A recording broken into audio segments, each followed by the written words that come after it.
Hi guys, welcome to the Jake and Ollie podcast. Just to warn you, this podcast does contain adult themes and strong language. Last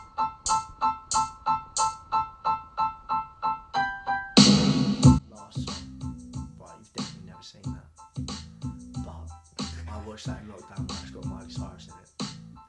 And I was a wreck. I thought you said something else then. He did a butterfly, wouldn't he? Because we had to do it in the relay. He's the only person that wasn't drowning whilst he was doing it. I mean, George killed Lenny in Of Mice and Men. that was spoiled for me. Some It little was, 'cause it was on shit the back right of on the the book. front of the book. One of my fondest memories of house parties is just rocking up with like 4 reduced Budweisers, thinking I was the absolute dog's bollocks. Like turning up to this house party, rocking up, claiming my space in the fridge with my 4 beers. And I'm like, I fit my beers in your fridge. Like they take up any space. Like, they are just 4 beers. Everyone who went on the trip hadn't come in the next day. They were like, I'm too tired to come in. And I was like, you sat and watched the show? You sat and watched... I do that every single day and I come into school the next day. I couldn't believe the cheek of it. And then you'd be sat in a science class, you'd be like, sorry sir, yeah, we've actually got to go because we're actually in the semi-finals of the cup. That is the best feeling. Leaving a lesson And you walk early. out like you're in the Champions League final. I mean, Kevin would leave with about 15 medals. Yeah. Like he's just cleaned up the whole gala, just beasted everyone. And we'd have 1 relay medal between the 4 of us. We done it! 1 silver medal. 1 silver medal. Hi guys, and welcome back to episode number 5. I cannot believe we're already at episode 5, which does seem absolutely insane. Halfway through. Halfway through the big halfway season. through the series. Let's go. Yeah, cool. So this episode is actually going to be not... It's just very niche into what it is. We've only got one subject really we're going to talk about, and we're just going to kind of run with it and just almost reminisce and hope that you guys kind of get the same sort of like, oh, I remember when I did that and sort of stuff like that. Very relatable. And yeah, I feel like this is just going to be a relatable podcast that you can listen to, and almost sit there and be like, oh, that was world class when we did that. So yeah, episode 5. We're going to kick off again with the starter question, and then go straight into it really. So the starter question is, and I would actually love to hear everyone's, like, so if you do get any, if you think, oh, these are mine, please send them in. But top 3 films. So out of everything in the world, what are your top 3 films that you could sit there and go, I'm going to watch that over and over and over again? It's so hard. It is so hard. I want to go for a bit of variety in it though. Okay. I'd like to dabble in a little bit of action, comedy, superhero, horror, stuff like that. Yeah. Actually, I hate horror films. There will not be any There you are. horror films in it. But I say number 1, and I'm more of a series guy, so I'm not that clued up on films. Oh, alright. But I'd go number 1 film, best... We could do series after. We'll see. Right. I say one of the best films. They're all number 1, I'd say. They're all joint. Okay. Okay. I go the newest Batman that's came out. Oh, really? So my previous favourite film was The Dark Knight. So the Christian Bale. I didn't hear good things about Batman. It was very like you half either hour love too long, or you hate it was it. just It was very long. It was very long. Yeah, no. But I'd say The Dark Knight. Can I do this? I don't know. I'm just going to do it. The Batman trilogy. I'm going to do The Dark Knight, Christian Bale, Okay. or the Robert Pattinson Batman. Okay. That's my number 1 film. Right. The Dark Knight. I'm going to be honest with you, Batman goes straight over my head, so. It was one of those films, you ever do long car journeys in the car and you had a portable DVD player? Yes. Did you have that? Yes, and it was on the back of the seat. Yeah. Over the hedge, and Batman The Dark Knight, I would just superset. We'd go to Yorkshire to see my dad's family. So it was like 7.5 hours, Right. no, it's like 4.5 hours. Right, so that was 2 up films north. straight off the 2 bat. films, yeah. and it would be Over the Hedge and The Dark Knight. Right. I can't really say Over the Hedge is my favourite film, so we're going Dark Knight. And then number 2, that's coming as well. I'm having that as one. Right, okay. Don't care what you say. Alright, that's fine. Number 2, I'd go a film that I've watched recently, and the name has just escaped me. Oh, Jesus Christ. It's the film Shutter Island. Oh, right. That one's supposed to be amazing. I haven't watched that yet. With Leonardo DiCaprio, Yeah, Leo. and he's stuck on like a mental He's asylum different, great. and thinks he's like a detective still. And then there's like a big reveal at the end. I won't spoil it. Okay, yeah, The don't. reveal at the I do end- need to watch it. The reveal at the end is one of the best reveals in Really? films that I've ever seen. It is honestly like your jaw drops. Okay. Because you just don't expect it. And Right. I normally feel like I can anticipate what's happening at the end of a film. But this one just hit me so good. And that is why it has to go Okay. in the top. Because reveals are big in, like, Yeah. in those kind of like AAA films, Yeah, if you like. 100%. And the third film, I'd go similar to Batman. No, I'm not going to go that film. I was going to say The Joker. Oh, right. I've never watched that either. Yeah, you don't like that kind of thing. Do you know what, though? My mates have always said, like, you need to watch it because, like, you can just watch that off the bat. Yeah, you don't need any like. but like you can just watch that. Like you don't need to have seen all the DC stuff and all that. But I'm going to go Prisoners with Jake Gyllenhaal. I've never seen in. that either. That is a class film. Really? They're both Shutter Island and Prisoners are on Netflix. I've watched them recently, and I say they're some of the best films. Can I have a fourth? Step Brothers. I'm going to put in. Oh yes, they're right. Because that is just That's like a an absolute classic. But yeah, Right. The Dark Knight, Batman, Shutter Island, and Prisoners. Okay. Quality films. Alright. Cool. Hit me So I'm going to try and do a different genre for for each each one. film. Okay, you're more clued up on films than I am then. Coco, Disney Pixar. That film is magic. Right, Right, I've never just- seen it. Right, it's beautiful. It's so stunning. Like the music in it's great. The story, I just sat there and sobbed. Like it is amazing. Well, actually, is it a bird? Coco, is it like a bird? I feel like it's a bird. Coco is a person. What is it? I've actually The never land of the heard of living. it. It talks about the land of the living and the land of the dead. Like, Mexican yeah. themed. Don't You know. must be thinking of something else. Thinking of like a multicoloured bird. It's in like Yeah, I know. I Do you- don't, I do haven't you like- seen that. I want to say like Ringo or something. yeah. But that's probably not it. Yeah, so Coco's like my favourite Disney film, as in Pixar, because I do have other favourites like Beauty and the Beast and Peter Pan are my favourite like Disney classics. But if we're going top 3, Coco. then we're going Coco. Got you. Then I would try to branch to like an action sort of thing, which would be between Harry Potter and the Goblet of Fire, Deathly Hallows Part 2, or like Avengers Endgame or Infinity War, because I think they slap. I think Infinity War is better than Endgame. Do you watch MCU? Yeah, Yeah, I've seen all MCU, of them. yeah. Yeah. Because I was always like, I ain't watching that, it's so long. I'm actually really surprised. Like I didn't actually know you like superhero films. But that I didn't, much. and then in lockdown, my mates were like, just watch it, and I binged. Did you do the MCU like I chronological? did the order? whole chronological order in 5 days. And that's a lot of hours, mate. I That literally is. woke up and I just watched. So, but because I'm like Harry Potter through and through, I would probably go. I used to hate Goblet of Fire, but it's such a good film. Just because of where it ends, I think I'm going to go Deathly Hallows Part 2.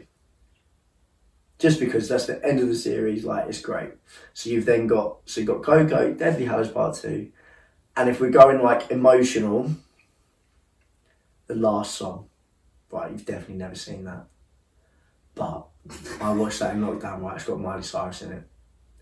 And I was a wreck. I thought you said something else then. I don't know what you thought I said, but let's maybe just skip over that then. But no, I was honestly.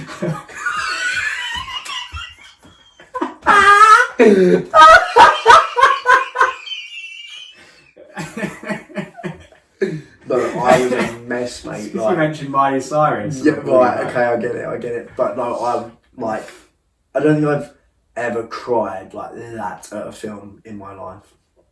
What is it called? The Last Song. It's got Miley Cyrus in it. What is it It's about? on Because Disney I've Plus. never heard of this. Is it a new film? No, it's quite old.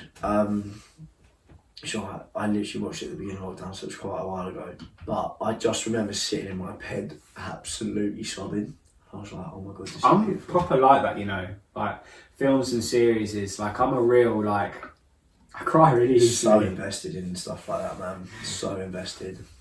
Okay, let's do it then. Let's quickly do like top 3 series.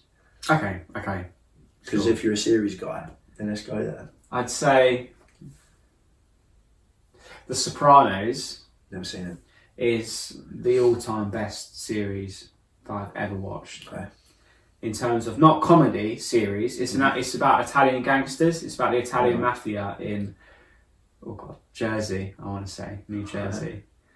But it is like you know when you get into a good series and you're so invested in it, to the point where you stop watching it and you wake up and you're like, I just want to continue watching this series. Like all of the characters are amazing. There's so much like death, and it literally has you like Really? wrapped in from start to finish. Right. And the endings is one of the best cliffhangers I've ever seen in TV. And if you've seen The Sopranos, you will know. Right, okay. And Is it long? Incredible. Because I hear a lot of things that like my mate's like, you've got to watch 8 seasons. Yeah, see, that's so long. Like my mate's like, you should watch Prison Break. You should watch it. I'm thinking, I couldn't get into that. I ain't got time for that. No. Well, The Sopranos, Sopranos number 1. all-time favourite. Nothing compares to it. Okay. I finished it and I felt like lost. Oh, really? Like, because my whole, it's like when I read the Harry Potter books.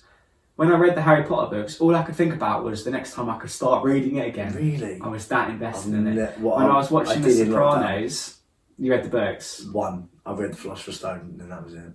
But this is what I mean when I've got like addictive personality. Like I literally sit there and I read the whole book in a day and then I was like, I can't bother. Same when I watch a series, it has to be done. Like my life then plans around that series. This is what I'm saying about like, I'm so like, yeah, it's really strange. If you read the books, then you probably won't put Harry Potter in your top 3 films. Because for me, that's why because that was one of my thoughts, but I didn't put it in there because I don't want to be that person. The books are better than the films. The books are so much better than the film, but they are. Okay. And when you do them first and then watch the films, you do feel a little bit of disappointment that they left out so much. My mum says that because she's read the books. She was like, they do that a lot. If you want a brilliant crime drama series, The Sopranos is the one. Okay. Number 2 is The Office US. Right, okay. That is. My mate tried to get me into that, and I just never really did. It's the funniest TV series. I like the memes, but I I've can't ever ever see seen. that. I saw loads of like I used to watch. I knew a lot of the famous scenes because of like Facebook videos and Instagram, like the first aid scene, Yeah. and like fire safety and stuff like that. But once you proper get into it, like there's so much to the characters, and they'll have their own. Have you watched Friends? No, I actually haven't. See, that is where I feel like I end up being like, because I tried to, and in lockdown I tried to watch like the first series, but people that like religiously know Friends, I'm like, I'm not on board with it. To be honest with you, I thought you were going to say you like Friends. No, I'm not on board with it. You don't. No, it's something I think I'd like, but old stuff I find hard to watch. It's so long. I find hard to get into it when it's like really old, but then I do like some old films. But I'd rather watch Sweet Life of Zack and Cody again than Friends. I mean, Sweet Life of Zack Cody on Deck was different. Different gravy. But the best comedy TV series sitcom ever is The Office US, in my opinion. Okay. There is so much to it, and when it ends and certain characters leave it, you are left feeling like I'm honestly like so. My mate was obsessed with it in lockdown. And I'm going to watch it all again. Like, yeah. Easily. The third one I'd go for is probably like a similar comedy one. I'd go Brooklyn Nine-Nine. Okay. But honestly, I can't really think of a third because those top 2 are so strong for me that the second best comedy I've seen is Brooklyn Nine-Nine. Okay. Or Frasier. Never watched that. See, I don't like to do series because I get so like I'm like no one talks to me for another 3 days because I have to just binge it. Peaky Blinders #1. Didn't think about that. That's a good shout. Peaky Blinders #1. Love Peaky Blinders. However, this last series did take me a little while to be like, oh, okay, we're getting going now. I'm gonna wait until it will come out and then watch. Oh, I binge it. I couldn't let him sit there because I love it that much. Because I binged the whole first 5 series in one, and I was like, right now I'm invested. Peaky Blinders. That's your #1 all-time favourite. In Between Us. That is a brilliant shout that I completely forgot. Because I could sit there like whatever and just be like, I'm gonna put it on because it's so like, you could sit there and be invested in, or you could just have it in the background. So if you live in the UK and you went to school in the UK, yeah, it is the most relatable, hilarious great thing you have ever seen. You'll be able to watch it and go, I know someone like that. And it was out when we were at school. It's like we were watching that while we were at school, just absolutely. And it actually changed what people thought was funny. Yeah. Like, a lot of people's jokes and like running jokes and stuff were just in-betweeners jokes. Yeah. There's no other TV comedy in the UK that has shaped what comedy is in this country other than that, I'd say. At all. I'm changing my #3, I'm putting that as #3. Yeah. Okay, so In Between Us, Peaky Blinders. I'm going to try and not go like comedy or... Do you know what? I was obsessed with Killing Eve for the first 2 series and then it kind of died out, so I'm not going to put that in there. I have recently watched one which did hook me massively. There it is. It came out beginning of lockdown. Dead to Me. Right? And I'm still waiting for the next series because they said the next series was coming out and I'm still waiting for it. It was insane. Like, I just sat there and watched this series. 2 series gone, bang. And I was like, I can't. What? And when something leaves me like that, I'm like, amazing. The only other thing I'd say, like, that really gets me, I love the Maze Runner series, like the films of them. Their Class Divergent series of films. But other than that, I'd say they are 3 very solid things. I love the MCU, but Harry Potter tops the MCU in my opinion, which is going to cause absolute riot.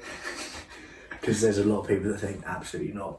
Yeah, I mean, to be fair, like, Avengers Infinity War is shit. Do you think?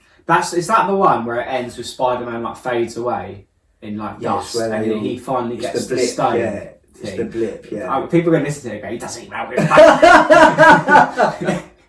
That's the Infinity Stone. Yeah. I thought that whole film was shit. See, I thought that was better than Endgame. I enjoyed Endgame more than Infinity War. Wow. Endgame happens after, right? Yeah. Yeah. I enjoyed that one. And they all come back. Yeah. And it's like, Avengers, assemble! Yeah. You do get those proper goosebump moments in it though, where they have the massive scale. Have you watched No Way Home? Spider-Man. The new one. Oh yeah. I've seen all the Spider-Man. Did you think Spider-Man was better than Endgame? Because when all 3 of the Spider-Mans came back, it was pretty sick. It was lit. It was better than Infinity War. I think I was just annoyed because I knew it was happening. Like, there'd been so many talks about, it's going to happen. I kind of expected it to happen. And when it happened, don't get me wrong, the cinema was like... But I was like... Everyone hates on Tobey Maguire, don't they? They say he's like so boring in it. Which is crazy. Like and then everyone raves about Andrew Garfield. And I think he's got the least about him, about all the Spider-Mans. But in that film, like the banter he was having with the Tobey Maguire Spider-Man was like so funny. Because Andrew Garfield had this like Spider-Man self-esteem issue, didn't he? Because everyone really knew he was the worst Spider-Man. And they were just playing on it the whole time. 100%. I thought it was hilarious. Definitely. Good. I'd say it is better than the Avengers, the Spider-Mans. This is very controversial. That's a massive statement. I think we could get a hate mail from that. Please do. Send us hate mail. That would be amazing. But there we go. Top 3 films, top 3 series. Okay, so school. Good stuff. Right, we have got so many bullet points here that we just want to make sure that we cover. Really. Do you want to follow it or just want to go for it? Let's just, we'll do it as we go, I reckon. Alright. So, what was like How did you find school? A waste of time. When I look back at school now, I think, what have I learned from school that I now take in my day-to-day life? And I would say nothing. Don't you think that is such an over-exaggeration? No. Not at all. So you can think of one thing that you learnt in school that you might use in your day-to-day life. How to count to 8. And I did that in primary school, because as a dancer, I only need to count to 8. What about when you do your accounts? I've got a calculator in front of me. Which you learnt how to I use can in add, school. why do I need to know Pythagoras theorem for that? Well, some things, yeah, depending on what you go and do, is like you're not going to use again. But then there'll be some people that we went to school with that do that on like a daily basis. Don't know what they'll be doing, but Yeah, I don't know what they'll be doing. I'm sure that they do their kind of equations and stuff like that. Coders and like engineers, See that things like that probably do. straight over my skull. Yeah, no, not a clue. I generally don't think there's much I took from school that I now use day to day life. What about acting? You done drama, theatre arts in school? Yeah, like I learned about practitioners. Music. I learned about practitioners and stuff like that. But I'm talking like as a whole for every single person in the world when you have to look at taxes and all that sort of stuff. I don't remember one conversation on tax. I don't remember a conversation on bills or mortgages or anything like that. This is actually one area that I think needs to be in school. Massively. Do you remember doing Scope Mm. and PSHE? And all you do is you get there and sit, this is how you put a condom on. You either do like sex It's ed like, or drugs awareness and stuff Yeah. like that. Like, no one's listening to either of those No. lessons. But if they spent that time doing like taxes or how to get a mortgage, I still don't know how I get a mortgage. honestly, I'm lucky that I have friends who are mortgage brokers that could probably hold my hand through the process. But if they'd done more of that in school, it would be so much better. Like lessons around like mindset or like confidence, how to deal with stuff when like shit hits the fan. yeah. A bit of like easy psychology for kids to understand would be 100%. so I important. just think that it's just so far apart from what actual life is. Like, I don't, like, oh my God, I had to learn 16 poems for an English exam. Like, why did I need, am I still using them poems? No. Am I still learning about the fact that George killed Lenny in Of Mice and Men? That was No. spoiled for me. Some It was, little it was on the shit back right of on the the front of the book. So I opened it up. So I was like, what the fuck does that George mean? kills Lenny. Got to the end, we were sitting by the fucking pond, and I was like, literally, I was in Mr. B's class, Mr. B. and he was reading it out, and he's kneeling by the lake, and it hit me that I realised what was about to happen, and he said it, and I just went, Criminal. put the book down, and I was like, I know what's about to happen. But that is an incredible book, by the way, Of Mice and Men. See, I don't like That is a reading. brilliant book. But you like reading, I don't like reading, so. Yeah, true. But- But you say memorising things like poems aren't useful, or memorising anything you had to memorise in school. I don't know. I'm sorry. When I'm sitting What about there, when you memorise lines? No, I'm sorry, but when someone's sitting there going to me, in this poem, they've chosen that the sky is blue because that replicates happiness. I'm sitting there going, you're actually just chatting bollocks. Do you not think in performing arts they do a similar thing, or when they're writing screenplays or writing programmes, they go through a similar thought process? There's clever ways of doing thinking it. out sets or how they come across There's something to clever give some ways sort of doing feeling. it. Like lyricists and composers and stuff have very clever ways of how they write their notes. Like Stephen Sondheim's a magician. Like the bloke is incredible. I don't know if anyone knows Stephen Sondheim, but like he's wrote some amazing things. But when you look back at like what you learn, what I know now as a 22-year-old to what I knew at 15, 16 in a poetry lesson, I'm sitting there like bored out my brains going, this is pointless, because it was pointless to me at the time. The only thing I would say that probably made a difference at school was like, for me, probably everyone else as well, because it's a confidence thing. It's like you're speaking in a language because you had to get up and deliver something. For me, when you learn about Shakespeare's sonnets, but I don't remember learning about that. Your basic maths, I still don't understand why science is a core subject. This is... What on earth do you mean?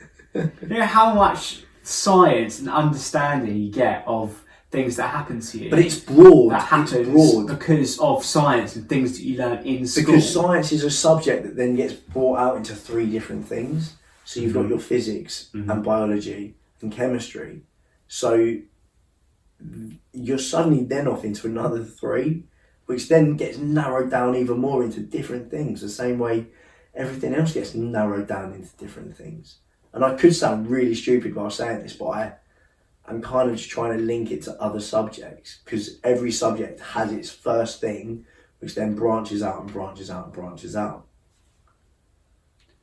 I think to say any element of school is completely useless, I think you're only taking that on surface level. Well, I think I'm being stubborn about it. Yeah. I'm being stubborn about it. I think it's not. No, I don't think it's stubborn. I think it's dismissive. Like, it's this naive. Yeah, probably. Do you know what I mean? Yeah, probably. Because, like, yes, English, I've never looked at a poem since I left school. But I could probably tell you a little bit about them. And people that have. Yeah, and I could probably maybe, like, if I had to study one or create one maybe for a presentation at work. Okay, so I'll go back it and go, actually, I remember something. So I'll go back and I'll say that school covers your basis of the majority of things. Yeah. To wherever you then want to lead in life. But I think to cover that for 5 years is a little bit extreme. And everyone's different, aren't they? Everyone's going to find different things useful. People don't know what they want to do until, like, people don't know what they want to do until maybe like 21. Do you know what I mean? Do you know what I mean? Yeah. So then, like, at 13, 14, pick your options to what you want to study for the next 2, 3, 4, 5, 6, 7, 8, 9 years if you're leading to university and ending university there. It's nearly a decade of something that you're committing to at 13. I think that's insane. It is a lot to ask, I think, of people. I remember that being quite a stressful time. I cried that night. I cried the night I picked my options. I mean, it's probably dead cert what you were going to pick. No, that was dead cert. But then, like, I had, like, my fallback, and which was... We took GCSEs? Yeah. So I had my fallback, which was I always wanted to be a chef if I fell back from acting. And my dad was like, do you know what I think you should maybe do? Engineering or something. Like resistant materials, because he was so good at it, and like he built like my house extension, and like honestly, when I tell you my dad's a wizard, like he knows everything. If I ever stuck with anything, I'll go to my dad. And I was like, it makes a lot of sense, but I then had to sit there that night and make that decision. Don't get me wrong, I'm glad I took cooking because I had a great time. And do you know what, to be honest with you, I was good at woodwork. But would I have learned much more in 2 years of making a couple of birdhouses? Probably not. So when you look at what you do in them 2 years, yeah, no, I'm not sold on it. I think you made the right decision because I chose engineering mainly for the fact it was a double award, so I got 2 GCSEs from it. A lot of people kind of, this might be a really like, I might be making this up, but I remember coming out of my, what was it called? Like, what was that segment called? Because you had to do design and technology. Design technology. So you had to do design and technology, and so many people came out of like resistant materials and engineering was like, I failed. So many people failed that subject, and I was like, I passed with. Like the theory side of stuff, I will always put my hands up and say theory wise. After GCSE, that's when I butt my ideas up. But theory wise in GCSE, I ain't doing that. I can't bother. I'll just do my practical. But they then like just complete like you didn't. No one passed from that, and I was like, wow, how have you not? I mean, our engineering exam was an open book exam. I don't know what that means. You take the answers in with you. And don't get me wrong, I scraped a C. But you sit in the exam hall, you have your exam paper, but we all obviously had done mock exams and all of the content we got taught in the year was obviously what was going to be in the exam. So you just had to make a load of notes about all of the answers they're giving you, write it down, do some research, put it in a folder, and you could take that folder into the exam with you, which had all of the answers. And the reason for it was because if you're an engineer, you don't have to know everything. Okay. You just have to know where to look to find the answers. Was what the idea was. But that wasn't enough for my engineering class and myself, because a lot of us still failed, to be honest. Really? Even with the open book. I mean, I scraped like 2 C's or something like that. But I hated it, actually. That was one of my worst subjects. I hated going to that lesson because I hated doing it. I hated the teachers, and I didn't have any friends or anything like that in the class. So to me, it just felt completely pointless going and doing it. But yeah, that we had all the answers, so we really had no excuse. Actually, I did make a banging bottle opener though, which I still use today, which is just over there actually. Wow. But like, I just think there's so much that I think you learn so many basics of life at school. It has to be broad then, doesn't it? Because it caters to so many people. But if it's broad, then why am I sitting in scope and PSHE for years and years and years of my life and not knowing genuine things that right now, right today with bills, gas and all that stuff absolutely skyrocketing, why am I not knowing about that? Mortgages. The only reason I'd ever heard of the word mortgage was because of Monopoly. So how am I then gonna... No, but for real. And I'm still sitting there going, I'm paying off this mortgage in Monopoly. I don't know what that means. I'm just giving the bank of money. I don't know what that means until recently when I was like, it makes sense. Like, you don't I actually never thought that deep into Monopoly. Monopoly's my life lesson. I learnt mortgages and... I learnt more from Monopoly than I did from school. Maybe that's the kind of thing you do in PSHE though, isn't it? Just play Monopoly or something like that. But they didn't. They just chucked condoms around the room and went, have safe sex and don't do drugs. Crack on, Sven. That was literally it. I mean, we had to pick PE. It was a PE, design technology, and then three other things, wasn't it? So you picked... You had to pick humanities as well. I'm sure you did. Because I didn't take humanities. Oh, did you not? Not one of them? Yeah, no. Okay, maybe you didn't.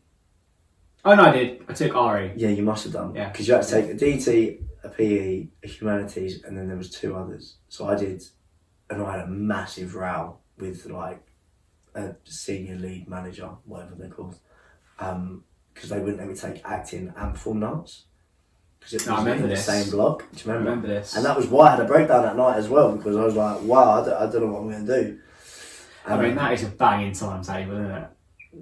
Catering, PE, acting, performing arts, and probably what, music? No, it's geography.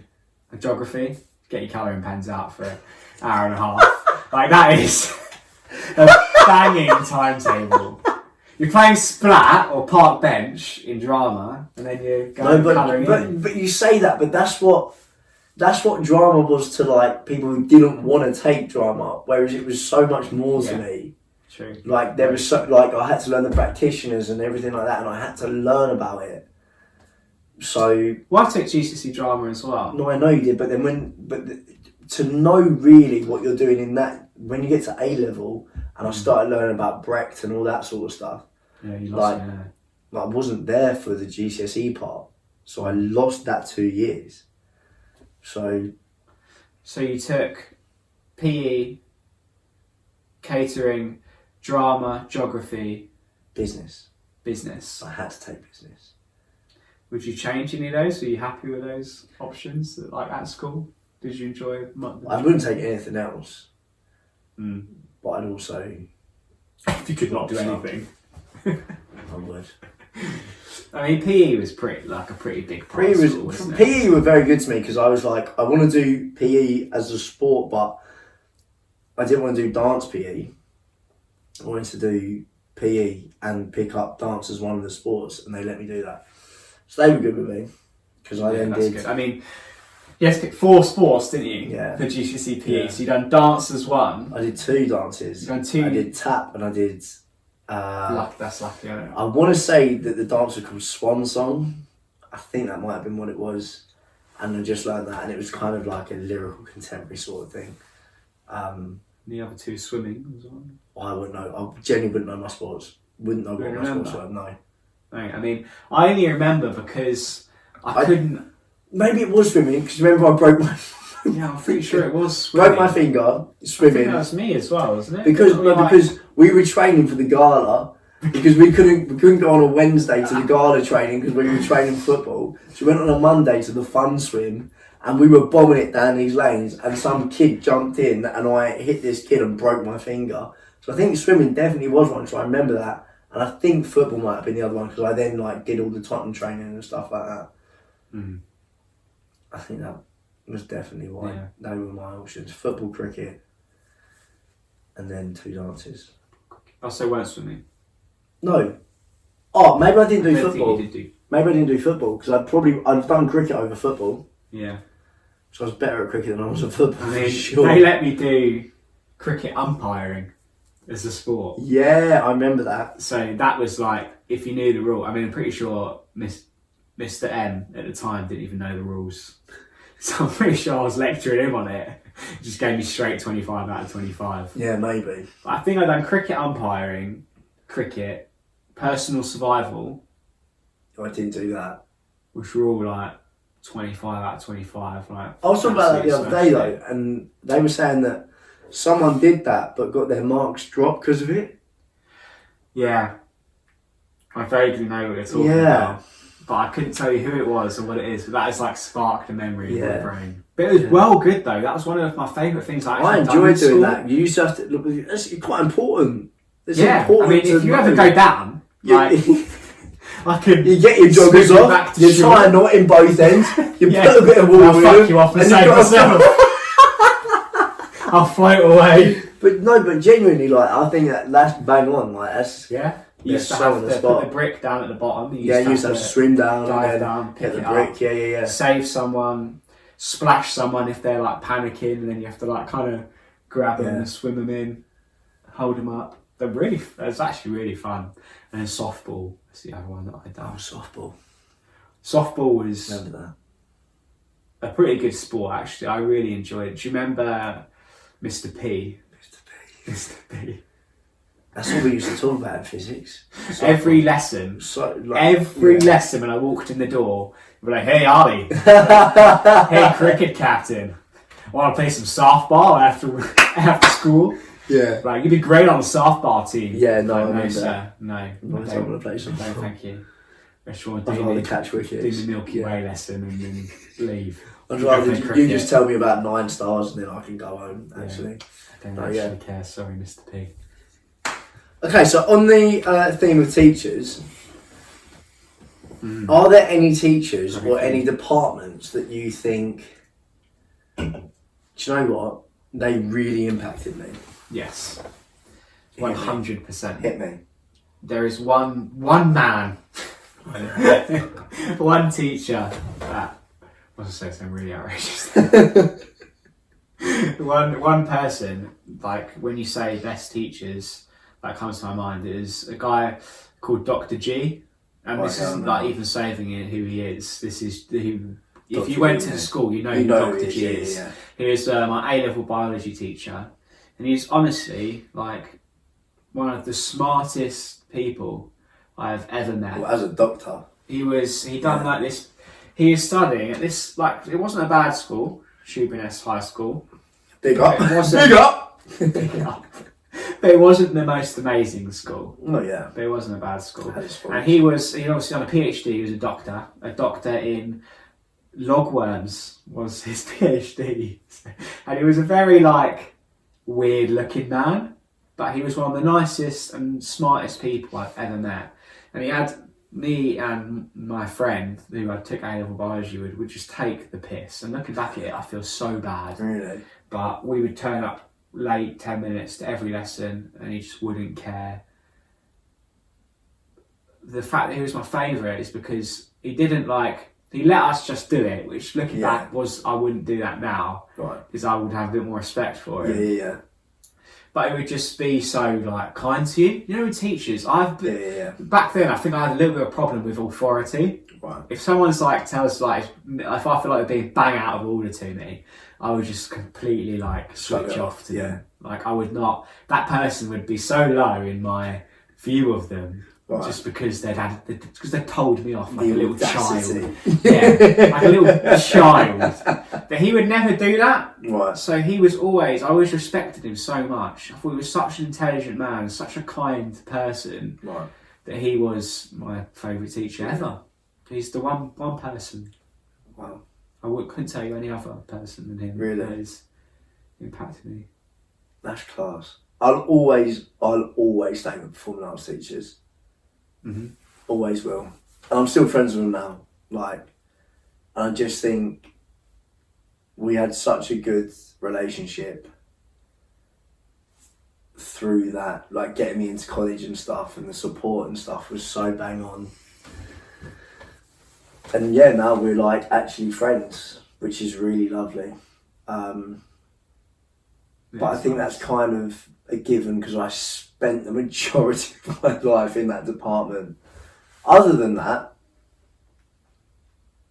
there are teachers that like I'm friends with on Facebook, and like they'll comment on my stuff, and I'll be like, I can't believe you've just commented because I thought you hated me.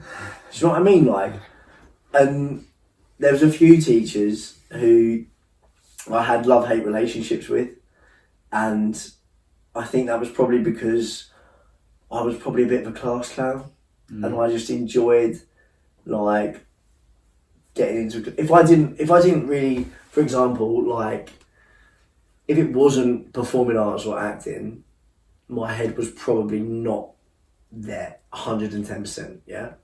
So if I was in a class that wasn't that, my head wasn't completely there. So then, but I did care about my studies enough to then go to like the extracurriculum stuff and do that. And I also was like, I was head boy.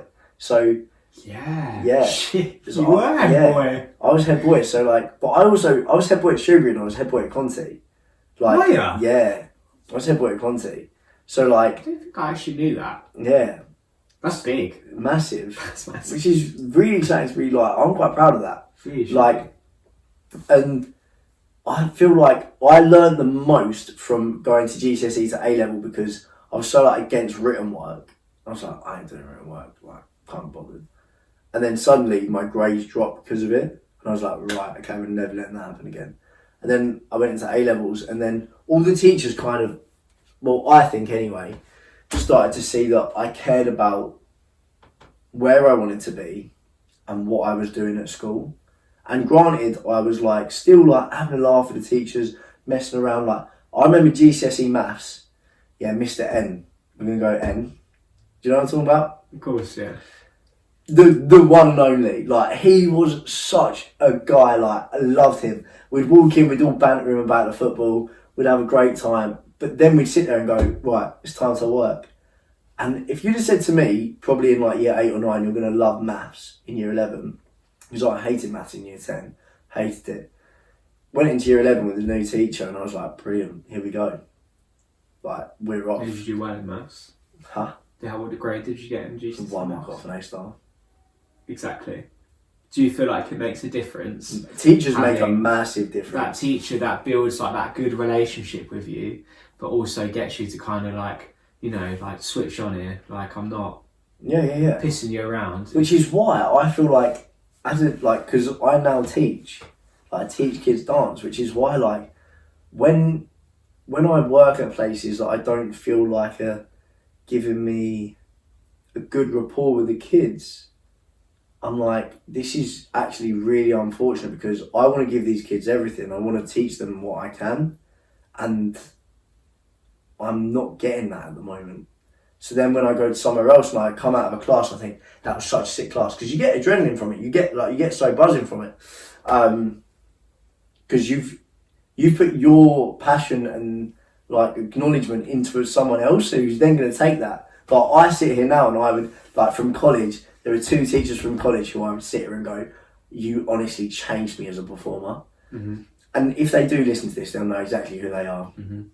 And honest to God, like, I was like, wow, like, thank you so much. So, yeah, genuinely, I think teachers are probably some of the most important people in the world. Definitely. It's just... Definitely. But as a teacher, I know for a fact you're not going to sit in every class with 28 kids 3 times a day and go, I'm going to give my all to you, every single one of you, because I know as a teacher, brutally, honestly, there are probably people in that class, especially at secondary. I mean, now must be different grade because I know kids now are awful. Like, they're so rude. And if I was a teacher now in a secondary school, I'd walk out. I couldn't do it. I'd be like, absolutely no way. But could you give everything to one kid? Probably not. But could you appreciate the kids that want to do and want to learn? Yes. And then you give your time and energy to them. Definitely. Which I think a lot of teachers did. And I think teachers found the balance with me in being like, yeah, he loves a laugh, but he also wants the best for him. So he will spend extra time after school at a lunchtime putting his work into his coursework or doing whatever. Because I did care about my work. And it was always parents' evening since I was like, however old, like 5, 6, was always the same. It was great student, really wants to do well, but messes about sometimes. And it was always the same. So there was nothing that ever changed. And I then knew how to put that into practice. I think year 11 was a massive year for me because I then learned about how to put my written work right. And then suddenly I was like, bang, here we go. We're off. And then in A-levels and then college writing essays and stuff was second nature to me. I'd do it on the way home. Like, yeah, maybe you said... I said that the other day, yeah. It stresses you out having to wait. Yeah, it stressed me out, but like, because I then knew how to write one, I would do it. Whereas like, year 12 and 13, I was like, okay, I need to get my written work done. And I did. And then from there on in at college and stuff, I was like, yeah, bang on. I've got many a teacher to thank. Definitely. Would you say that Mr. N's almost like a little bit of a teaching role model for you then? Would you say you have any role models in your own teaching from people that had a positive impact? But you know what, yeah, I do, because I think you get such a better learning environment and repertoire with your students if you treat them like friends. I find a big difference is when the teacher is having fun with what he's doing and he's visibly enjoying it and enjoying actually being passionate about teaching. 100%. The teachers that look like they don't want to be there, like they hate their life and they're super grumpy, it comes across as such a negative vibe to all of them that they're going to give you a negative response.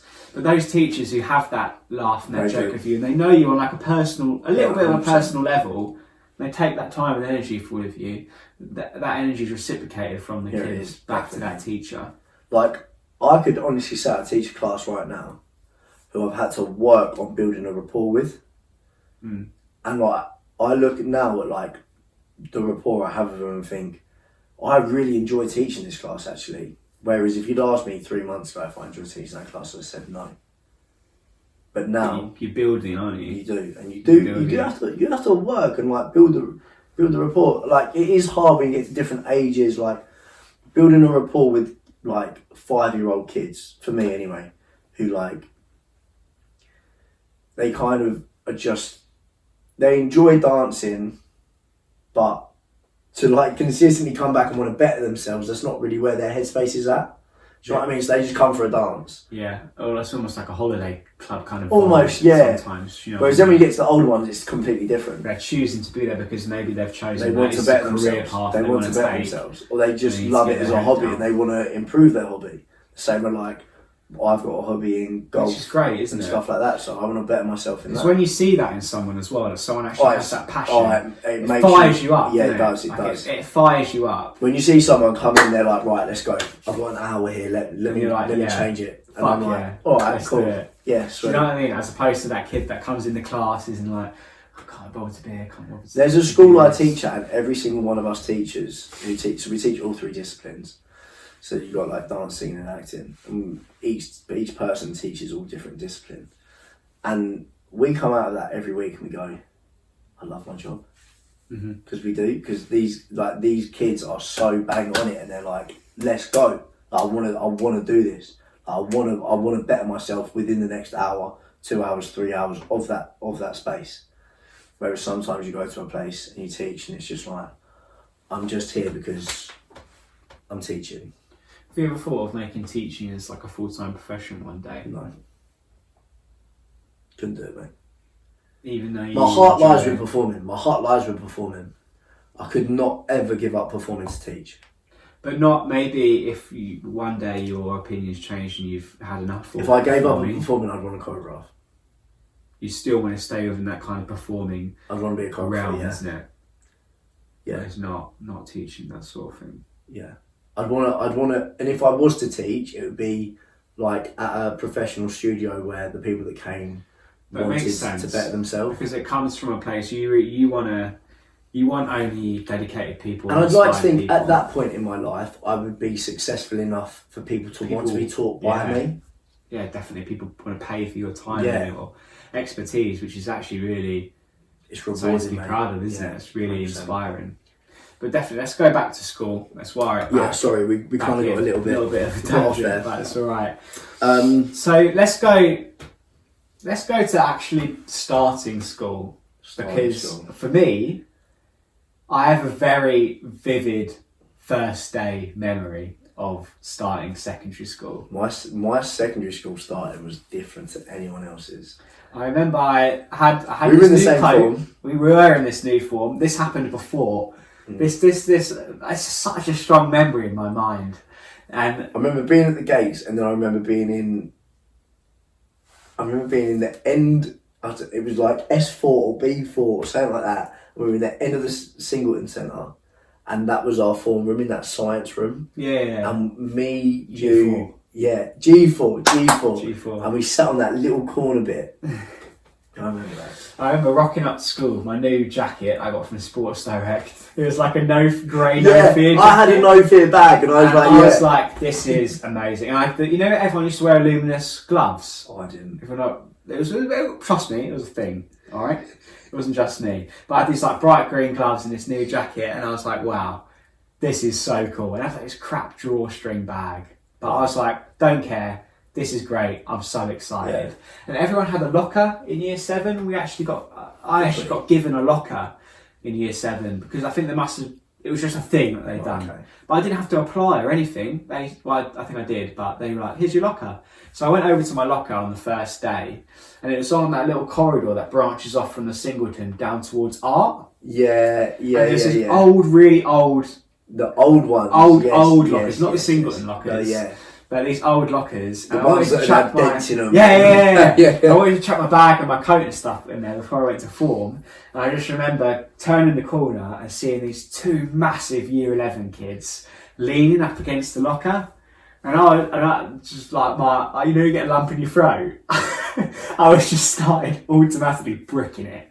I was like, oh my God, I'm scared. I can't tell them to move. I was like, yeah, no, what you do? Absolutely. I'm literally looking up at them like they look massive. So they used to be teachers on duty, didn't they? So I went out to a teacher closest by on duty, and I was like, excuse me, sir, can you tell them to move from my locker, please? And I shit you not, he looked down at me, he just looked me dead in the eyes, and just went, go tell him yourself. Oh. And I literally crumbled as a little pathetic 11-year-old. He was like, go tell him yourself. And I wore that coat the whole rest of the day. The rest of the day I wore those gloves and my PE bag, my 2 bags, and my coat, because I was so scared of telling these massive year 11s to get out of the way. And just the teacher was so the way he looked at me was like I was some pathetic little child. Do you remember who it was? No, don't remember. I just remember the dismissive way he told me to grow some balls and go to grow up, kid. Yeah, literally that's the vibe that he gave across, and I was just stumbling myself off the form. That's crazy. Was not as excited then. But how did you find starting school? Starting school for me was so bizarre because because of what I was doing at the time, I was never really at school. And no one me and my mum were talking about this the other day actually, like no one really understood what I was doing. And I used to get ripped apart for it. It was like, oh, he's just going off to act again. And a teacher ripped me apart from it. Like, he was like... Yeah. Was you in the class? You might have been. Was you in my English class? I want to say you were, but I'm not sure if you was. You was in my maths class. I don't know if you were in my English class. I class. have a vague recollection of someone really giving it to you for like... And I lost my head and I was like, how... I couldn't believe it. And he sent me out. Basically, something had happened. Who was it? Mr. W. Okay, yeah. Do you remember? Yeah. I remember the person, but I don't know if I was there. So basically, I sat in this class, and I'm pretty sure at the time he was talking about like states and stuff of America. And I think I must have just turned to the person next to me and been like, I was either chatting or didn't understand what was going on.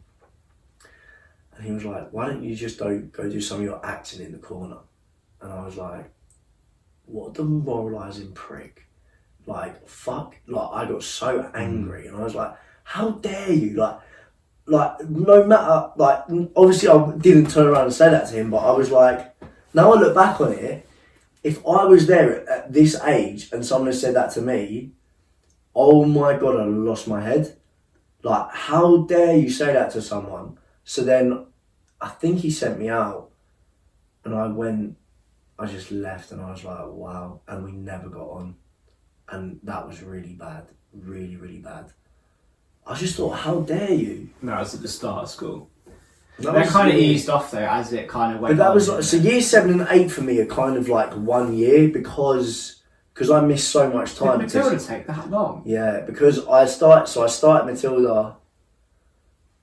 It must have been the summer of year 7 because I was then in Stratford from the beginning of year 7 up until like January, February. Yeah, it was. So I was then like in and out, but like I do like a week in school and a week out of school and stuff like that. And then, I had like a 3-4 month gap before they re-auditioned for the West End. And then I went into it in the West End. But then the West End was different because it would just be a case of I'd leave on like a Wednesday for a matinee after first lesson. And then everyone was like, oh, he's leaving. And I was like, shut up. Like, and I used to actually get like ripped apart for it. Like, honestly, I used to get like, not even just from my year, like I used to get absolutely tore a new one from like other people. And I was like, this is crazy. And there was actually a point when I was like, I don't know if I want to do this anymore because I'm getting like so ripped apart. Thank God I actually thank God I never did. But there was a point where and I know so many people that don't do it anymore because of what happened when they were kids and stuff. And I'm like, it's so unfair. But, so I did that. And then there was one night where the school came to see it. Was that the night you came?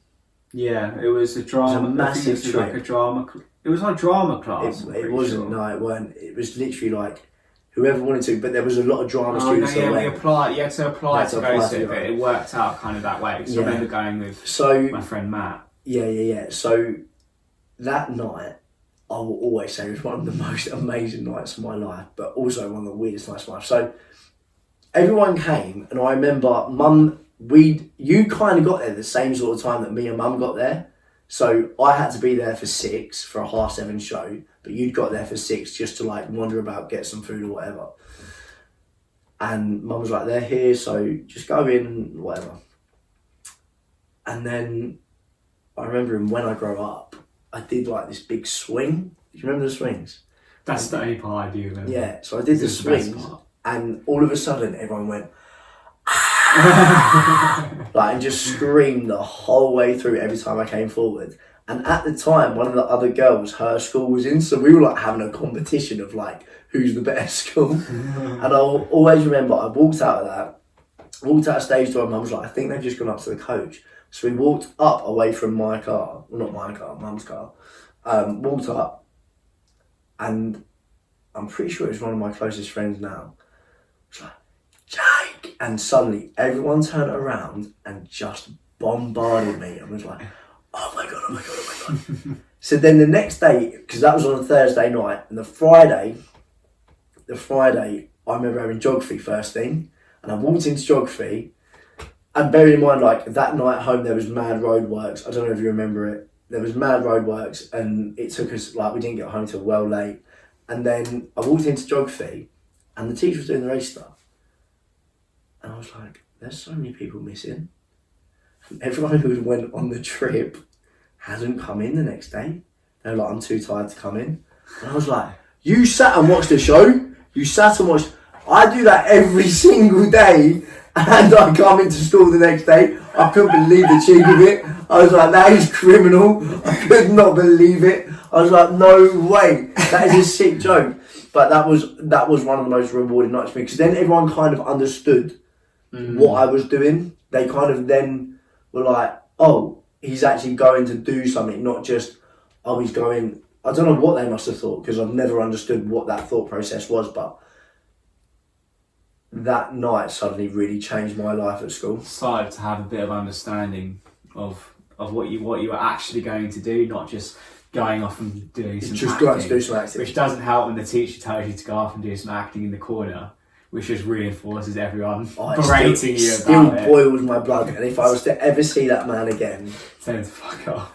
I just know it's probably best that I don't. Yeah, probably for the best. Because I'd sit there and I'd chuck my CV at him and think, you. But that's like such a good feeling, though, Like, isn't it it? would be. To like prove people wrong. Oh, amazing. Like you can kind of have that kind of like, But I told you so kind of I moment. really forgot about it, and I'm really. Now you're really vexed. Oh, I just don't understand how, no matter who you are, who you think you are, I can turn around to a kid who, at the time, I was clearly doing something. Like, if someone, like, he definitely would have had a conversation with someone who's gone, oh, this kid is currently performing in the West End. So surely you'd then go, all right, just let him do it. And he turns around and says that? No. All right, cool. No. Anyway, so yeah, we've both had teachers that we get on with, and I've definitely had teachers that I don't get on with. But teachers, I think teachers massively affect you. Like, the fact we're still talking about them teachers now. Yeah, definitely. Are still, I think that's I could definitely see myself going into something like that. Really? Like into something like teaching. I wouldn't with the kids nowadays, because I don't think they're going to change that much. Though. I think they're so rude now, though. They are so rude. Kids are going to be kids. They are so rude. What would you say like your experience at school was with like friendship and that sort of thing? Did you go through, because I know for me personally, from year 7, let's say year 7 to 11, let's keep it within that time, I went through like loads of different like... I had so many different friendship groups and things like that growing up, which at the time I thought was like a bad thing. Like I didn't realise how normal it would be to do that, but it felt almost like wrong. Like I remember when I started school in year 7, I didn't really have like anyone that went to Shrewsbury. Like a lot of my friends that were at my primary school went to grammar schools or private schools. Really? Like none of them went to a school really that to Shrewsbury. So I remember being friends with people in year 7 and that kind of year just by like association. I found a couple of friends in my form group and I just stuck with them for like 3 years probably. Yeah. Until that sort of all broke down. Normally when you're at that age, your friendships normally break down because one of you's done something really mature. Maybe form was actually what made us friends. Probably. I mean, that was like the first time we really met each other. Yeah. I don't remember that much about... But I remember you being really understanding of what I was doing.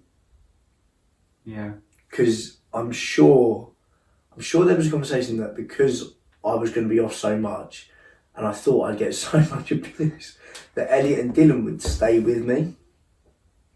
So I'm sure they were in our form. Who? Elliot and Dylan? Yeah. Yeah, they were. So actually, Elliot was. I don't think Dylan wasn't. Dylan wasn't. But one of them, I was like, can one of them be in? And Elliot was. So it was me, Elliot, you, and Jay. And I remember that four. until we then got to like year 10 and 11 when you choose your options and then you go into more. But yeah, I remember that.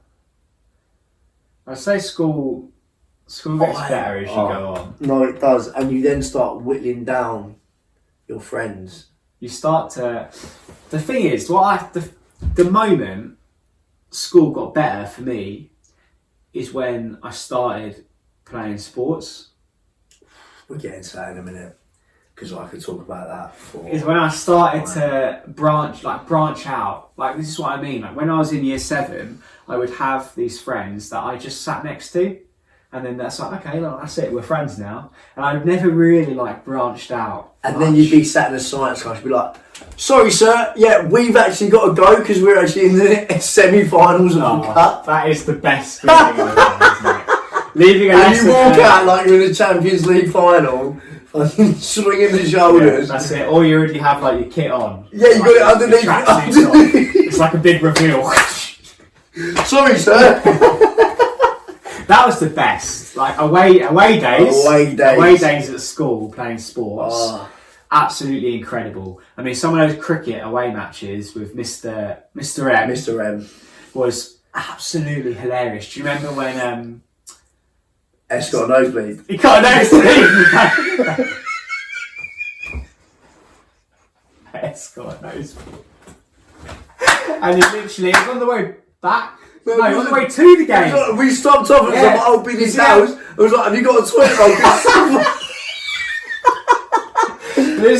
Oh my god, I'm so like, I couldn't believe it. And they were like, we're really sorry, but yeah, someone's had a nosebleed. You got any tissue? Because we'd all run out. It was the fact that Suggs's nose, we're wearing cricket whites at this point. It's completely white.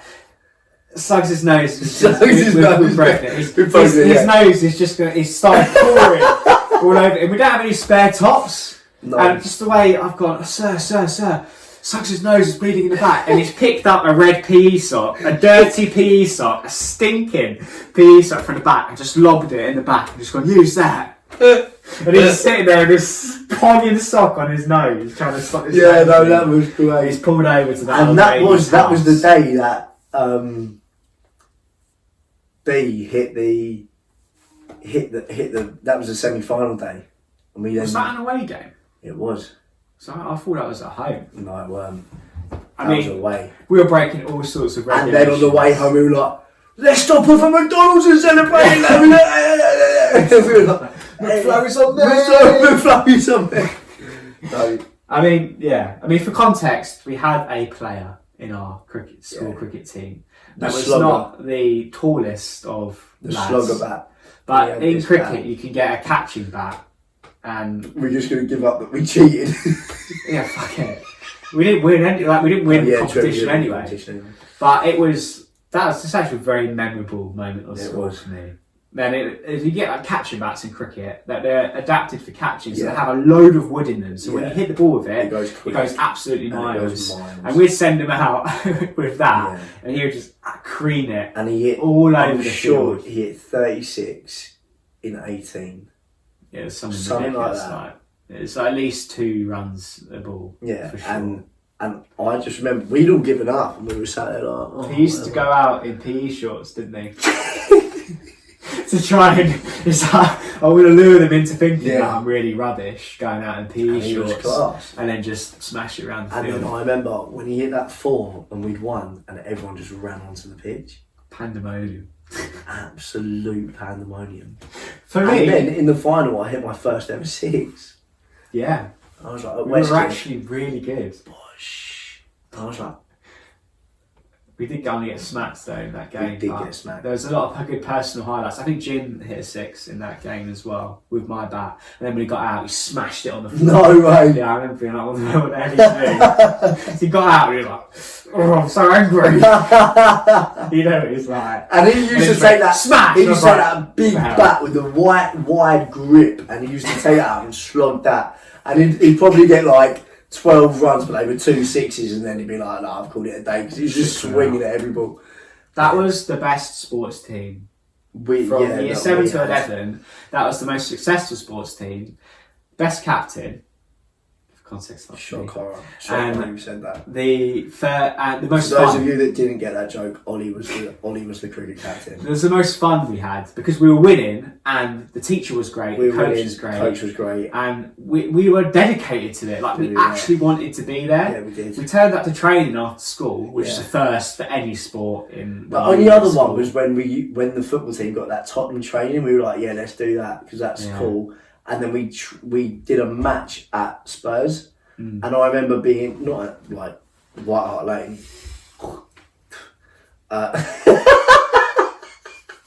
But I remember being at their training ground, and I was in goal this game, and I remember we were like warming up, and I slid out and caught a ball, which was a shock for me because I'd never caught a ball when I was a keeper. And I looked behind me, and there was just this clean cut grass, and I was like, "That's just followed me." Like, it was really cool that we were playing on this pitch instead of this bobbly ground that you don't know where this ball's going to go. Yeah, we lost 4-2. I still remember that.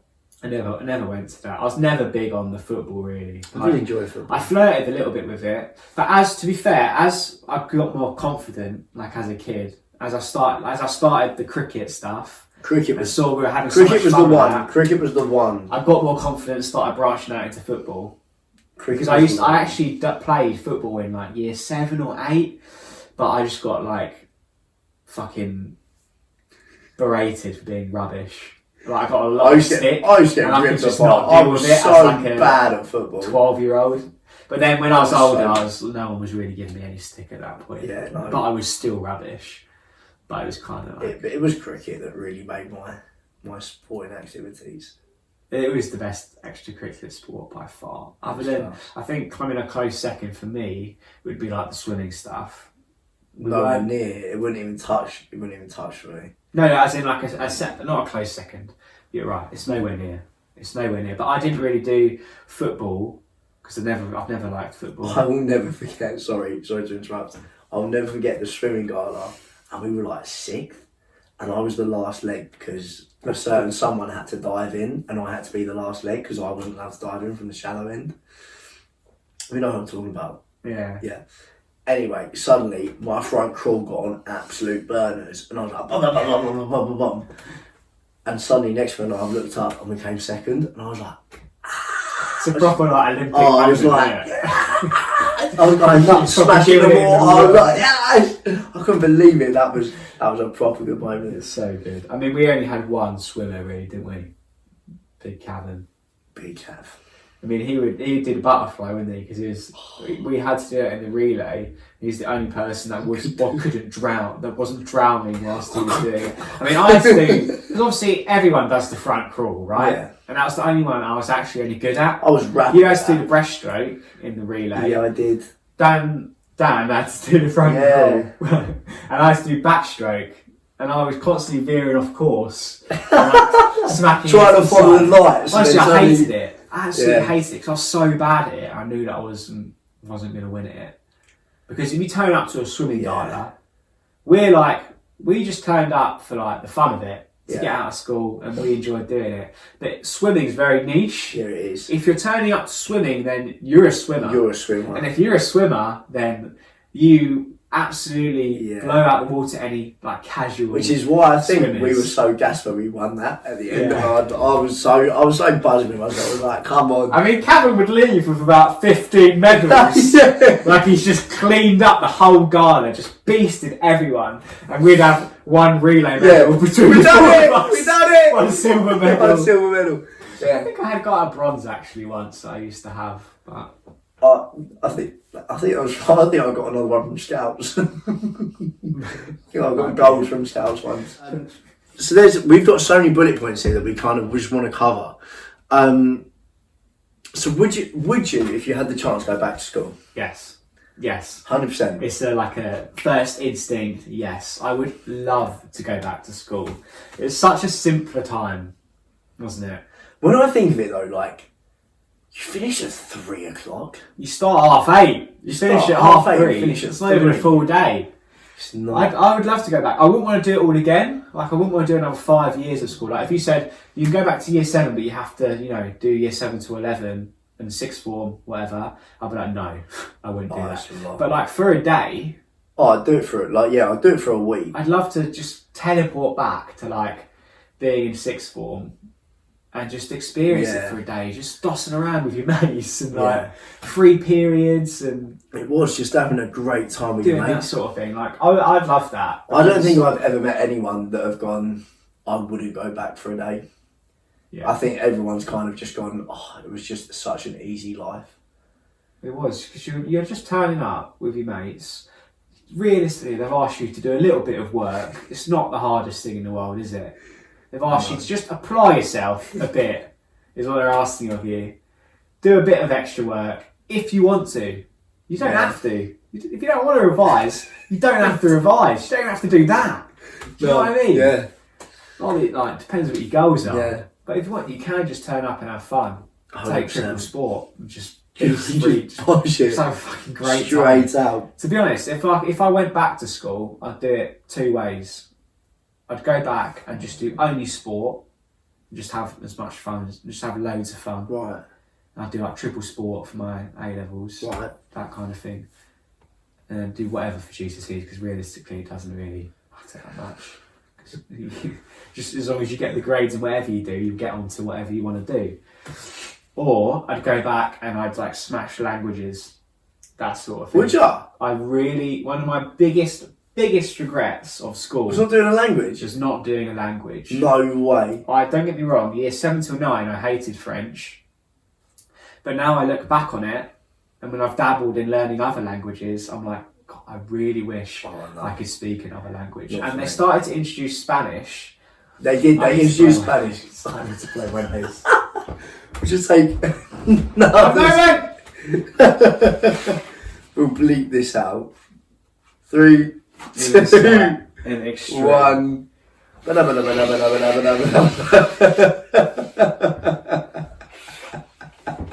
Should jump right There back we in go. where nothing ever happened.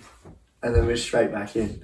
I remember at the end of year 9, I remember at the end of year 9, I had a speaking exam with one of my friends, and it was a script. All we had to learn was a script. And bear in mind, at this point, we were both taking performing arts as A levels, and I learned this script. And this kid sat there and was like,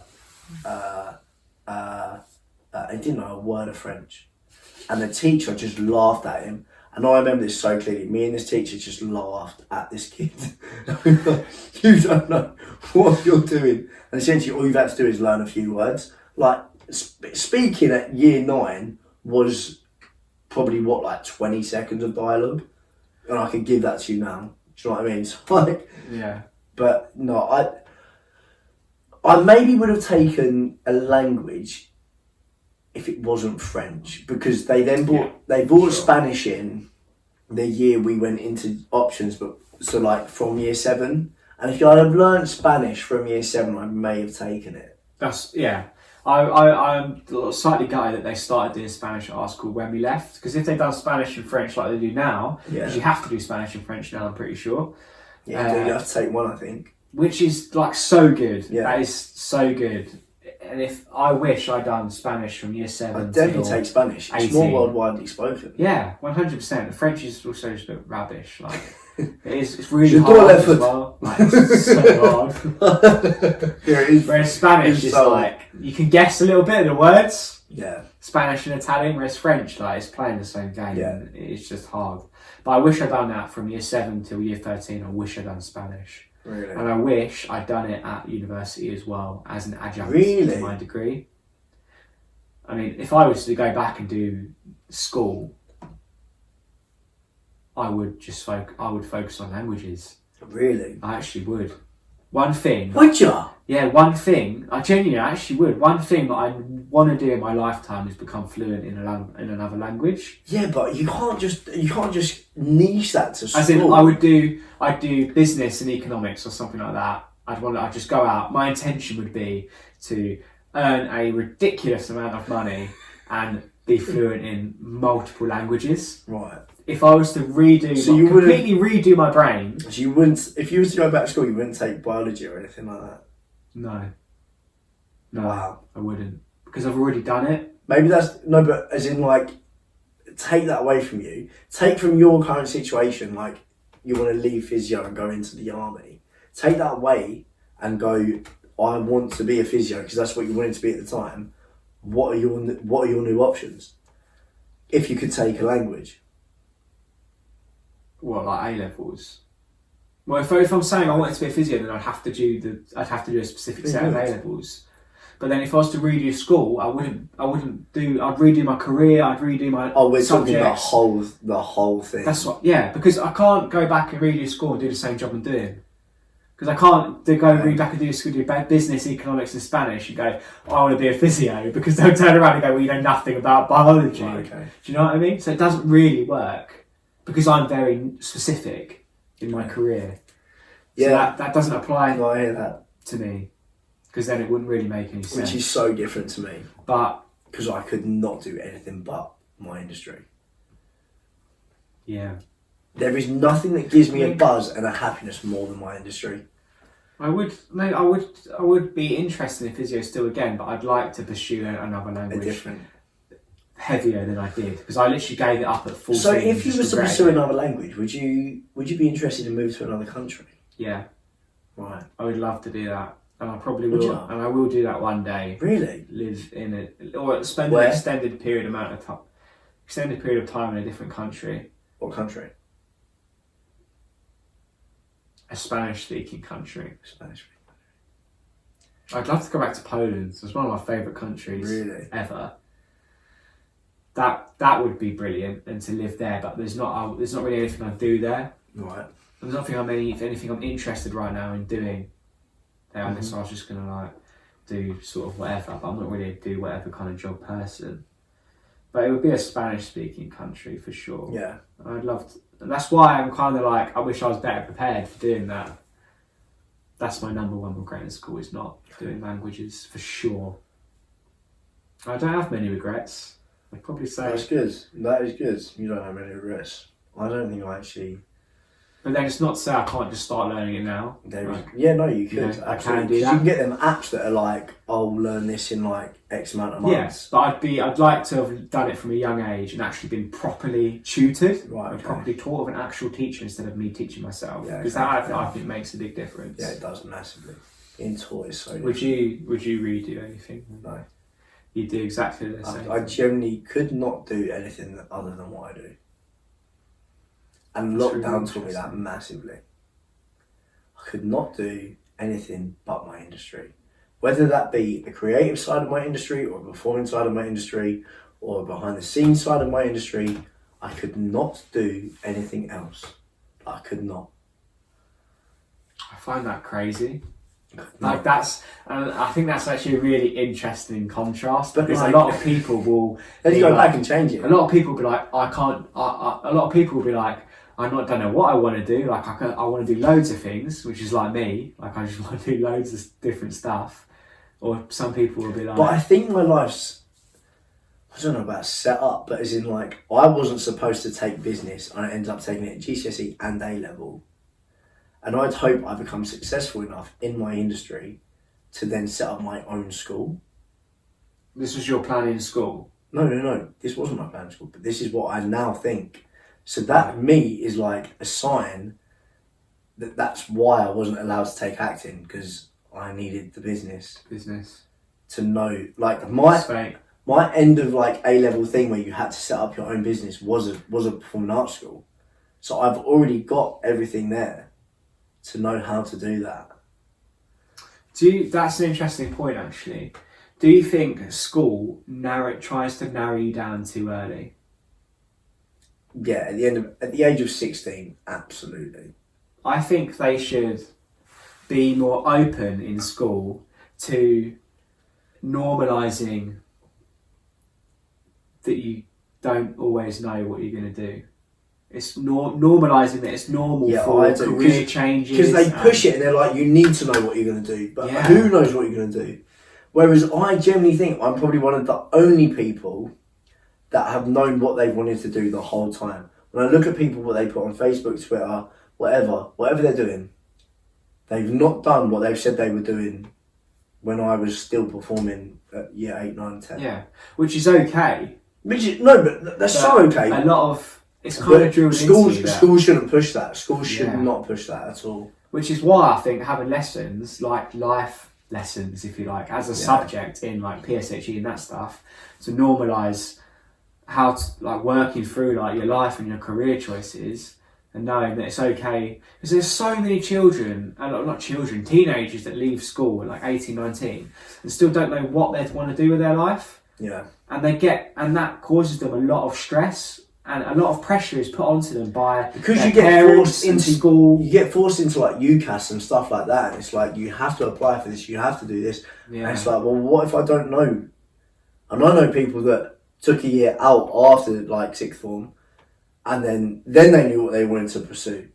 So you then, like, I think school's very it's a pressurized situation where you're then like, for a lot of people, for me, I knew exactly what I wanted to do. If you don't know what you want to do, then you're game over. But I think school needs to be, from the beginning of this conversation, as to like when you talk about what they teach you and what is actually relevant to life at school, when you look at the whole situation of it, I think it's too pressurised into the same thing. The education system has this little circle, in my head anyway, correct me if I'm wrong, but it has, this is what you learn between year 7 to 11, this little circle, and that's that. And that's always going to be the way. But I think that's wrong. Yeah, I agree with you. I don't you remember like the careers advisor people that used to like come into school. But why is that not more of a thing? They came in once, didn't they? Once. We used to have a chat with them. I think it was when we were in sixth However, form. don't get me wrong, I would actually say that is absolute bollocks, because I'm pretty sure mine came up with something stupid. And I was like, obviously I'm never going to be the one of them. Mine was fairly accurate actually. Mine wasn't. What was yours? I can't remember. Mine came up paramedic. Like, shut up. No, mine was not bang on at all. Mine was like, I think it was like paramedic or something like that, or something within healthcare. Oh, was it? Which is what I'm doing now. But I just put a slightly different sort of interest in it. I don't think mine was anywhere near So the I'd say slightest it bit. was pretty bang on.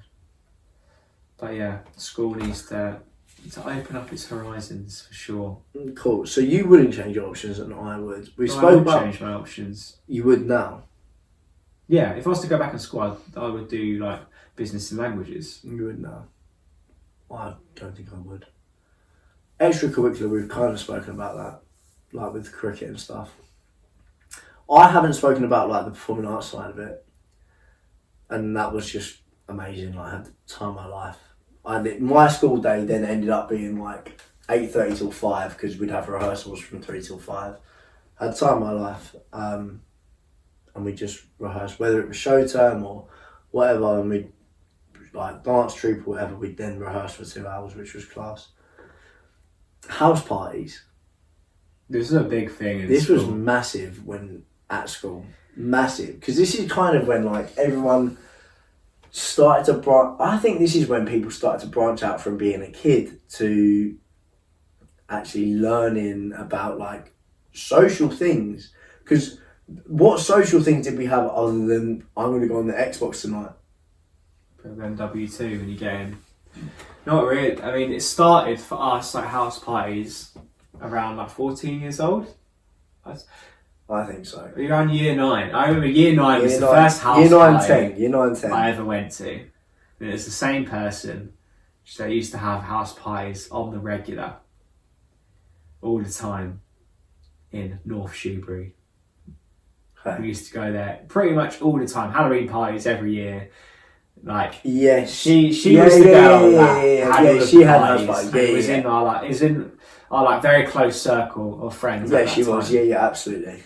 And it started around like 14 years old. Yeah, it did, Going yeah, to it house did. parties. Used to have to get home from school, ask my mum to like buy me some alcohol, buy me some beers, and she'd come back with like 4 reduced alcohol Budweisers. And I'd See, be like, mine was always 2 toffee apple ciders from the brothers. 2 toffee apple ciders, and it was like, here's that. You can, if you want, you can have them.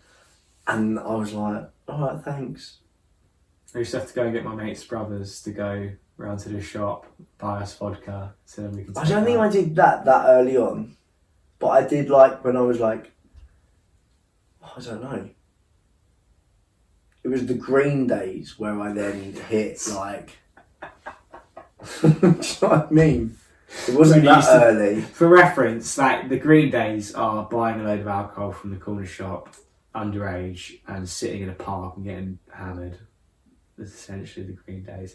But there used to be some pretty big like gatherings down there. Yeah, like but it used to be a party. Yeah, that you would get like people from multiple schools as well going down to the green. Like a lot of Southend High. Like, 100%. Girls, boys used to go down. But I still had a curfew then, so I was still very careful then. Like I was still like, you're in by the time the sun goes down, and it was normally about 10, half 10. And I remember me and Jay, not Jay, RJ, as in like initial J, used to leave at 20 past 10, and we were like, we've got 10 minutes to get home, and we used to like absolutely peg this bike home, this shocking BMX, and just rush it down home, and we used to be like, right, we're home at like 29 minutes past 10, and I was in safe, happy days. But house parties, so I preferred house parties. they are so different to just meeting down the green having a few drinks. I still do that now because it's so nice. Like from where we live as well, like you sit down there, you've got the beach, like you can go down the beach, have a couple of drinks, which is essentially what we did. But house parties was like the turning of the age. It really was. It was definitely different, great. And you needed an invite to house parties, didn't you? Like if you caught whiff, and if you house party, it was literally like the Thursday, Friday night in a science class, and you'd be like, oh, who's having the party tonight? Then you'd be like, oh, they're having the party tonight, and then it'd be like, let's get an invite to that party, and then it was like blah blah blah blah blah blah blah. And that was how it rocked on. And then you're sitting there at 6 o'clock going, right, who's having pre-drinks then? And then you suddenly go off to this party. And it was just... times. So good. It was so class. And you kind of sit there now and think... And it was done by midnight. you were gone. Right. Unless it was like one of those parties where you got to stay... Like you were in the select group that could stay got over. to like stay over at the party. But one of my fondest memories of house parties is just rocking up with like my 4 reduced Budweisers, thinking I was the absolute dog's bollocks, like turning up to this house party, rocking up, claiming my space in the fridge with my 4 beers. I'm like, I fit my beers in your fridge, like they'd take up any space. And now just 4 beers, thinking like, you sure you got space for all these? You sure you can fit all these buds in this fridge? They're like, yeah, go on. Yeah, you got to shake them. Oh, great. God, so good. So good. It was it, and it was because you then sat there and you were like, right, I'm actually now going out and I'm seeing friends and like I'm a big boy. Yeah. You know what I mean? Like, I'm going out. There was like some, I say like spitefulness attached to the getting invited to a house party 100% thing in school. Like, 100%. It was a very big thing. Like if you didn't get invited, or you had to kind of like sneak your way in or +1 yourself or something 100%. to like a house party. Like there was a lot of falling outs in school. There was massively. I remember I had 2 house parties for my 17th and 18th birthday party. Your 18th was so. Oh, I remember. Right here in this very room, there was. was like 50, 60 people out in the garden in here. Like amazing time. So good. Never let me. So good. But that came with a lot of drama. Oh, massive. And I actually fell out with a lot of my friends Did you? after that incident Right. at my 18th birthday party. There was an investigation launched into perhaps a couple of missing objects from the house. Right. And it just caused so much drama and so much, like, it was like pathetic, really. Do you know what I mean? That. It wasn't like anything valuable. Right. But like people were very spiteful about it and very like even like your own friends sort of thing. Yeah. Because you're so immature at that when age. you say about your own friends, like I find something so weird. Like when one of your closest mates has a house party, you kind of feel like it's your own. Like I remember being at your house parties being like, if anyone's going to piss Ollie off, they're going to piss me off. But genuinely, like, when you look at, like, what happened in them situations, you kind of become defensive over it. Because I spent so much time at your house and you spent so much time at my house that it almost was like, that is my house. Do you know what I mean? Mm. So when you're off, like, sorting something out, it then became your responsibility. So you then was like, okay. And then suddenly something happened and you were like, oh my God, I've got to tell Ollie. It was like, wow. I just remember being so much ag inviting people, getting a Facebook group together and choosing who you're going to invite, because you could never invite enough people. No, you couldn't. Like, if you invite this one person from this group, then the whole group has to kind of come, and it's like you end up, and because when you're kids, you're mean. Like, kids are mean. Yeah. And they're immature, and things like being invited to a house party, because you don't really have any responsibilities as a kid. Mm-hmm. This is like your biggest priority in life, is like getting invited to this house party. So like, when you don't, or you choose not to invite someone, like, it used to be drama. It was massive. It was so massive. Drama. But house parties were the turning of the age. To sum it up, they were the turning of the age. Right. Is there anything else we need to talk about on there? Not for now, I don't think. Not for now at all. We could keep going. We could definitely. Do we have an ending question? Or a situation? We don't have anything prepared, but I can find one. I think we should, because I think we had a great pod there. But the only thing is, we are doing this in block, so therefore we are missing 2 weeks of inquiries. Yeah, we've exhausted a lot of questions. Yeah. I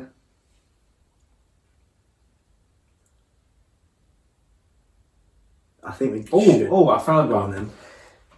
Do you think life or school is a better teacher? Life. That's why it's longer, isn't it? How can you not learn from life? Every single situation that you get into, you learn from. Whereas school is subjected to, you are learning from this situation, which could be algebra. So, like, I know I keep going back to it, but it's like all the same shit every day. So actually, mate, every day I wake up and learn something new. Every day, and that's not just real as well. Isn't it? 7 years of your life is school. 7 years in the grand scheme of things. Let's say you all live to 100. It's not even 10% of your life. You learn more from life than you do school. 100%. Yeah. I'd have to definitely agree with you. It's more personal as well, isn't it? So much more personal. Because school is like, it is broad. You do learn a lot about like social skills and like making friends, that sort of thing. And learning and memorising stuff. And it becomes relevant. But it becomes relevant to where you are in your life as well. Because applying it in life. Yeah, like you can't sit there and say from the age of 0 to, let's say, 100, just for the sake of it. You can't say that you learn everything from a 0 to 100 within the age of 11 to 18. You can't. Life teaches you so much. Like, each day I learn something new. Like, 100%. Yeah, definitely. So, without a doubt. As we were saying about like good and bad days, I could learn something that makes me feel really, not negative, but like, I could be like, okay, it's a negative thought, but I've learned from it. Or I could learn something that's going to make me feel amazing. And I'm like, brilliant, there we go. Definitely. So I think, life over school one. I don't think that's even a comparison. I have to completely agree. I don't think it even compares. How do you compare that? You can't. No. I don't have anything to No. So there we go. There is episode 5. Thank you so much for tuning in. We will see you next week. We have done this in bulk, so actually from when we're filming this, it's actually going to be a few weeks for us, which we're actually going to really miss because I'm off the panto. It's going to be really strange. It'll be exciting getting back to it. So yeah, we've got some really great stuff lined up for you guys. We've also got a little birthday pod coming up, which is going to be really exciting, so please stay tuned for that. for my birthday, which we're just gonna have really loads of fun with, and it's gonna be more of a casual one where we talk about. Yeah, we don't have a certain topic. We're just gonna kind of. Yeah.